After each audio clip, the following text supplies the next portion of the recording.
What is up, guys? Thanks for tuning into the channel again. Little reveal here of the Can-Am Renegade 570. Picked this up last night for the wife.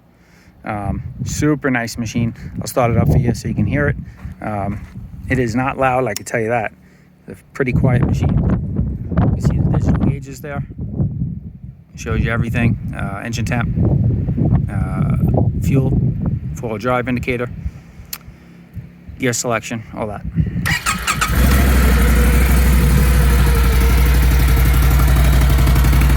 Still got that new smell. Everything burning off of it. It's only got about 2 miles on it. It is not loud at all, but it's got that little V-twin rumble. If you give it the gas, you'll hear it's not loud. So it's fairly quiet. We'll probably do something about that with an exhaust or something, but here are the controls, lights, standard controls for most ATVs. One brake lever on this. This is the front, and then your rear is your foot. There's no brake lever on the right handle. You get your four-wheel drive switch on there and your throttle. That's it. On the other side, you have your reverse override. So if you're backing up, you get stuck, you need full power, you can hold that in. It'll give you full power in reverse momentarily while you hold the button. And then, so yeah, I mean, it's a great machine. Picked it up last night. It was dark out. Unloaded it, took it for a rib up the block quick, just kind of feel how it is. Tires are at like 17 pounds, but it felt plush even then. Adjusted them today to the 7 pounds. Checked all the fluids. A couple of the front diff and the rear diff, they weren't low. I mean, it took like 1 or 2 pumps to get them to start dripping out of the fill hole. So I just wanted to make sure. You hear horror stories and people pick up new machines all the time about fluids being low. They go out on the first ride and they blow up their transmission or something because there's no transmission fluid in or something. So I checked all the fluids. Everything was good. Coolant, engine oil, everything was great. As you see it is how it came. It comes standard as it is, as you see it. This is the base model, so it doesn't have Fox shocks or anything. They are upgrade options from Can-Am. You can buy the Fox upgrades. They have 2 options. They have the piggyback reservoir shocks and the non-reservoir shocks. Non-resis are $1,100 for the 4, and the reservoir ones are $2,200 for the 4. At that rate, I might as well just get Elkas. You could get a set of stage 1 Elkas for $1,100 too. So I don't know what I would do, or just ride it with these for a while and see how they are. I've heard they're very plush, and it does seem that way.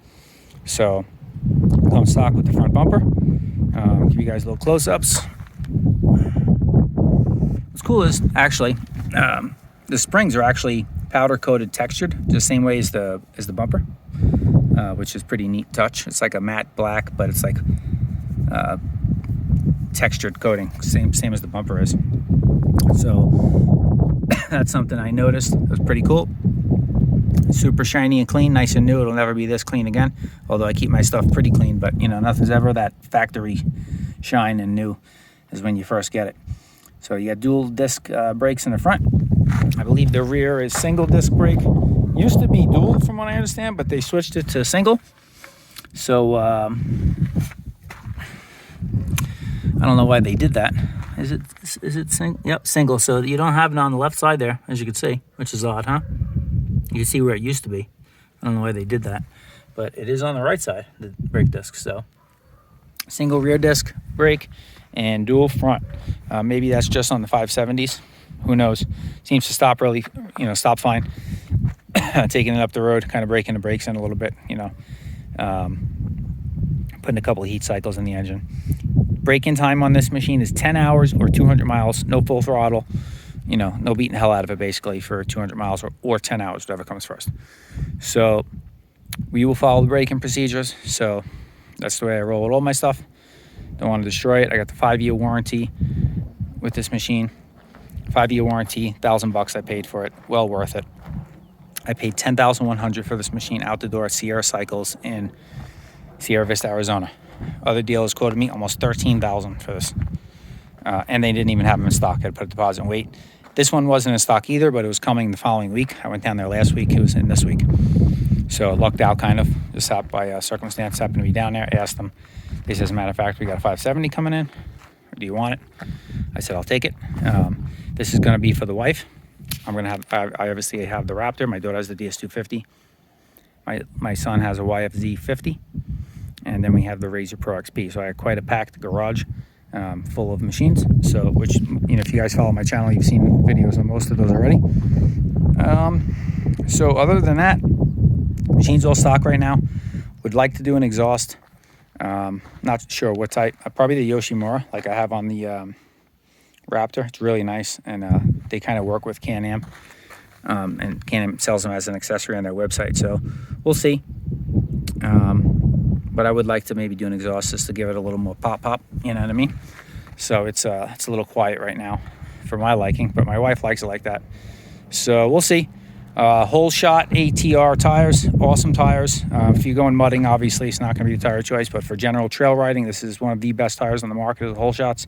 Anybody who's ridden sport quads knows that. So we'll keep these on there. It is, like I said already, the 570. You can get this in an 850 and a 1000. This is 48 horsepower, same horsepower as the Raptor. Obviously, it's 200 pounds heavier, so it's not going to be as fast. And I can tell you from riding, it's not. They do make a clutch kit for this, which I heard makes it feel like you have an extra 200 cc's. That's how good the clutch kit makes a difference on these machines from what I've read. I don't know how true it is, obviously, but who knows? Maybe we'll give that a shot. But for now, we're going to ride it as is. Like I said, it's for the wife, and she's not going to be, jumping and racing, like I am with the Raptor. So she just wants to go out and enjoy the trails and have fun with us when we're all on the quads instead of following us around on the Razor, which is kind of a pain in the ass sometimes. This will be a lot more enjoyable for her. We can all get down the quads. She can kind of hang back a little bit with the little guy because he can't keep up really. So, if me and my daughter want to zip ahead, she can kind of hang back with my son on his 50. And it'll be a good time, get the whole family out there with the ATVs. So that's the reason why we got it. I'm anxious to drive it myself, to be honest with you as well. I'll probably take it for a rip here and there at night on the trails local to me here. So other than that, it's really all I got to say right now. I will tell you the build quality on this thing, the fit and finish is top notch. Most Can-Am products I have had have been. That is definitely something they got up on competition as far as Polaris. Their build quality and fit and finish is not that great, as everybody knows. But this thing is, so far so good. Checked all the fluids, everything was pretty good.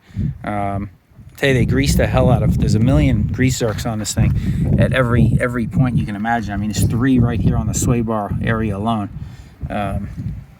which is crazy.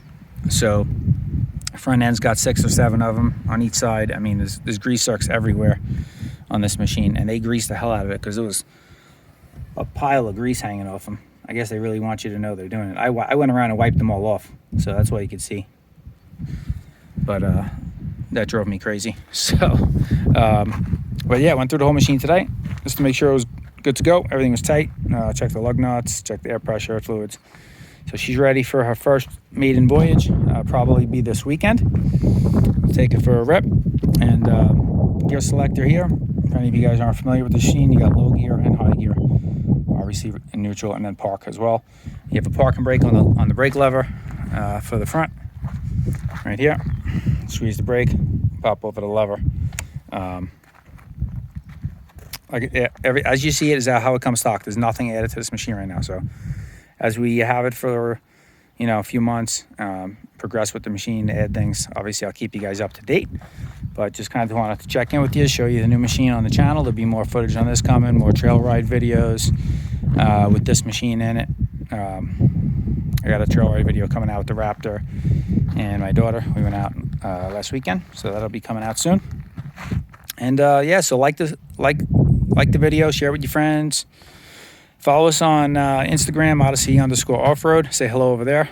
And I appreciate you guys tuning in. Channel has really been growing. I appreciate all the new subscribers and everybody who's stuck around through all the machines I've had and selling them and getting new ones and stuff. The fleet I have now is pretty much the way it's going to be for foreseeable future. So no changes and no more additions either, because I don't have any room left in the garage. To be all honest with you, I got 4 ATVs now in the side-by-side, so I don't really have any room for anything else. So anything you guys want to see, any questions you have, but look how mean this thing looks. I love it from the back. I think it's super aggressive in the front, these Renegades, but from the back, man, having it now and in the garage for a day and walking around it, I think the backside the way the taillights are, and just the way it sits and the way it looks. It's just mean looking. I love it. I mean, and the front end looks great, but I think the rear end actually looks nicer than the front on these things after having it. And I was always impressed with the fronts of them. But that's it for now. So thanks for tuning in. And if you guys have any questions about the machine, anything you want to know, leave a comment below. I try to answer all the comments and questions. So you guys love interacting with everybody. I learned some things and then as well. So smash the like button. We'll see you on the next one. Thanks for watching.